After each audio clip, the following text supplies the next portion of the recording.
नमस्कार दोस्तों, ITC limited ने अपने क्वार्टर थ्री के रिजल्ट डिस्क्लोज कर दिए हैं। तो चलो देखते हैं उनके रिजल्ट किस प्रकार से आए हैं। सभी वैल्यू इन करोड्स में हैं। इससे पहले मैं आपको बता देता हूं कि कंपनी ने ₹6.5 का डिविडेंड डिक्लेयर किया है, जिसकी रिकॉर्ड डेट 4 फरवरी डिक्लेयर करी है। तो चलो रिजल्ट देखते हैं इनके। सभी वैल्यू करोड्स में हैं। तो टोटल इनकम की बात करते हैं। टोटल इनकम इनकी 22,280 करोड़ रुपये इस बार इस क्वार्टर में हुई है, जबकि पिछले क्वार्टर में 20,945 करोड़ की इनकम थी, तथा पिछले फाइनेंशियल ईयर के क्वार्टर थ्री में 21,840 करोड़ रुपए की इनकी टोटल इनकम थी। तो अच्छा खासा जंप है इनके ईयर ऑन ईयर बेसिस पे तथा क्वार्टर ऑन क्वार्टर बेसिस पे। उसके बाद हम एक्सपेंस की बात कर लेते हैं। टोटल एक्सपेंस कितना हुआ दोस्तों?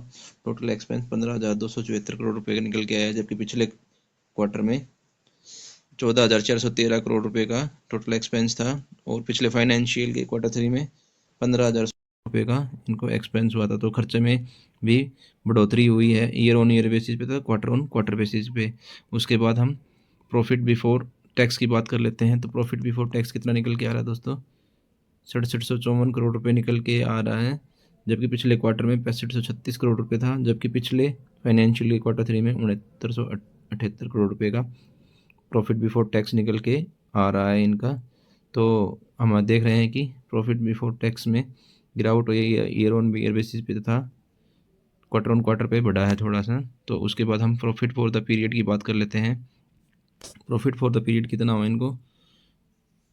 5,018 करोड़ रुपए का प्रॉफिट इस क्वार्टर में हुआ, जबकि पिछले क्वार्टर में 5,013 करोड़ रुपए का प्रॉफिट था, तथा पिछले फाइनेंशियल ईयर में 5186 करोड़ रुपए का, पिछले फाइनेंशियल क्वार्टर थ्री में 5186 करोड़ रुपए का इनको प्रॉफिट हुआ था। तो ईयर ऑन ईयर बेसिस पे प्रॉफिट में कमी आई है, जबकि क्वार्टर ऑन क्वार्टर बेसिस पे हल्का सा बिल्कुल नॉर्मली बिल्कुल हल्का सा जंप है।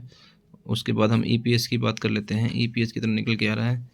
ईपीएस निकल के आ रहा है और कंटिन्यू एंड डिसकंटिन्यू ऑपरेशन के लिए 3.94, जबकि पिछले क्वार्टर में 3.95 था।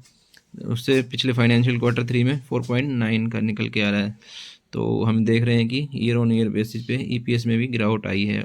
तो इस प्रकार ये आईटीसी के रिजल्ट थे। आपको कैसे लगे हमें कमेंट में जरूर बताएं। धन्यवाद दोस्तों। आज